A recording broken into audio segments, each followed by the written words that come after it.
All right, now that we've hit the off season and our ski areas are starting to close, what are you gonna do in the off season? Well, we got a couple ideas for you here at How to Ski It, including 2 different versions of the rim to rim. Today, we're gonna go south rim to south rim. We're gonna go the South Kaibab trail, and then we're gonna come up on the Bright Angel trail.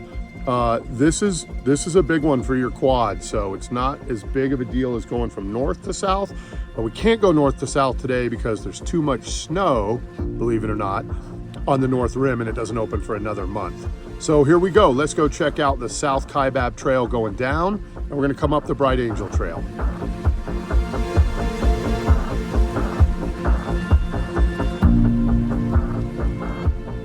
Okay, here we go. We started at approximately 5:15 a.m. So the last time I did this, I started before dark, but then got out way early, like 2 in the afternoon. So I figured I'd start after dark today, or after it was light.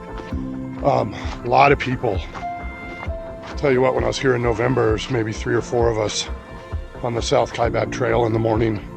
Saw about 100 people at the parking lot this morning, so come early, but here we go. Got a pair of Hoka GTX, which I've done the Grand Canyon in before, so I chose those over like a trail running shoe today. You kick a lot of rocks and things like that. Hiking poles, you know, going down the South Kaibab trail is going to do a number on your legs, so consider hiking poles unless you have really strong quads. We had a Camelback with 2 liters, really important.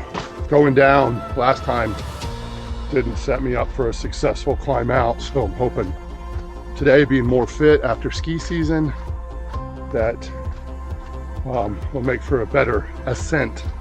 Remember, once you go down, there's no way to get out except to hike back out, so keep that in mind. Here we've talked about good ski runs and things like this, but as far as hikes, trail runs, whatever you want to call it, this is the best there is. We'll see how that attitude holds up in about 3 or 4 hours. Hoping to turn this around in 7 hours.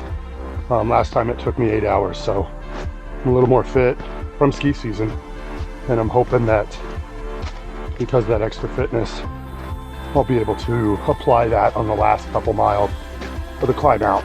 Should be at the bottom. I'm at 1 hour and 53 minutes.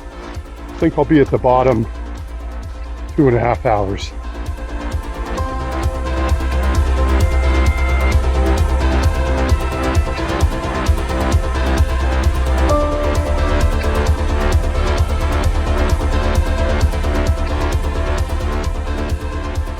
We made it to the bottom, 2 hours and 30 minutes exactly. That's what I was hoping for. So we're crossing the Colorado River right now. We're gonna walk a mile upstream, cross back over, and then head up the Bright Angel Trail. So when you do make it to the bottom, there's fresh water. There's also snacks. You know, depending on the time of year, this time of year is busy, so everything will be happening. If you make reservations ahead of time, you can stay overnight at Phantom Ranch. So we're gonna swing in, grab some fresh water, and then we're gonna get out of here before it gets too hot today. We crossed the bridge going north. Now we're crossing back going south over the Colorado River. And then, yeah, 6,000 feet of climbing out of here. And look at that. So we're going all the way up to the top of that. And it's gonna be hard. My attitude has wavered a little bit. It's always such a positive experience going down. I'm still having a great time, but it's gonna get hard, I can tell. It's hot. Be prepared for the heat. All of a sudden you're just going through your water. So fortunately we're gonna get up here to one of the rest stops shortly, and we'll get water there. I just passed the 3-mile house. It means I have 3 miles to go. tired. It's hard.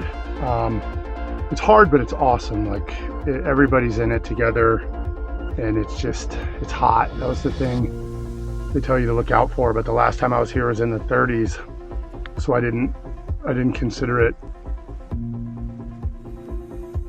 All right, as always, we're gonna give you a couple tips. Tip number one, come prepared, good shoes, water, and I'm gonna recommend ski poles or hiking poles in this case.